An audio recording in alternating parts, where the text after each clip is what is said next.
I don't know how to start this. I didn't think we get this far. So, and I am not, a disclaimer, I am not a huge astral projectioner, but from personal experience, these are tips and tricks that I've learned as of late that have helped me to learn. So these are tips and tricks that I've kind of picked up along my learning process that make the whole thing a whole lot easier. So let's get straight into it, guys. Number one, I've said it before and I'll say it again. Astral projection is a state of being.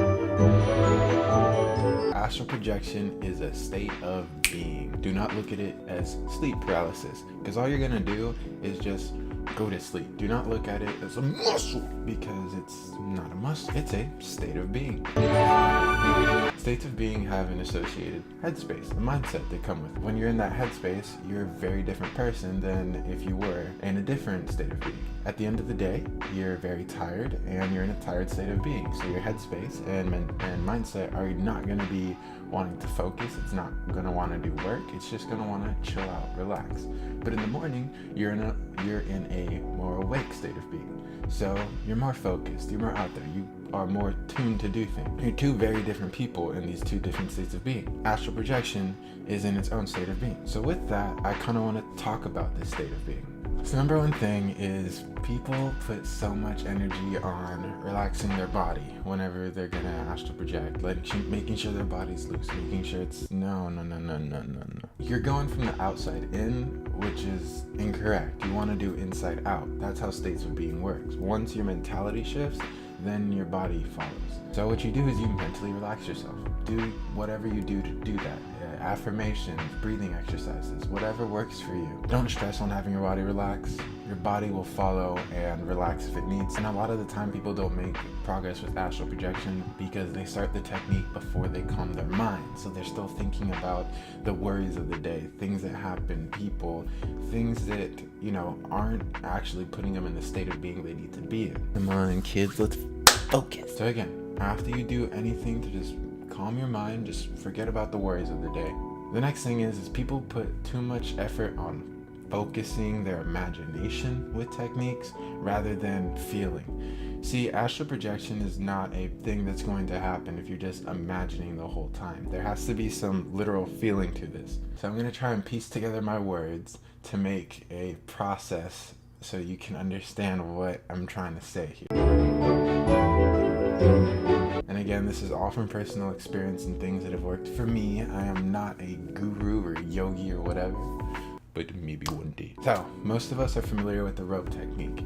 It's where you imagine a rope and you pull yourself out of your body. Well, you can lay there, like just go to bed right now and just lay down and just imagine the rope, and you will probably get nowhere. Or you can take a moment and start just moving your hands like this. As weird as that is, start moving your hands and pay attention to the motion. Do that for a bit until you build a rhythm, and then stop. You'll have a phantom effect. As I stated in the Cropper method, if you stand between the door frame, and you go like, and you push, and you keep pushing, eventually your arms will feel like they're rising even after you stop. That's what you're working with right there. If you've ever felt this feeling, it's a very real feeling of this phantom effect. So you're not imagining your arms moving. You need to be feeling them in that same phantom way. What helps with this is also external awareness. As I normally move my arm, I'm externally aware of how far and close it is to certain objects so I don't hit things. You should have that same external awareness with that body as you're doing that same stuff.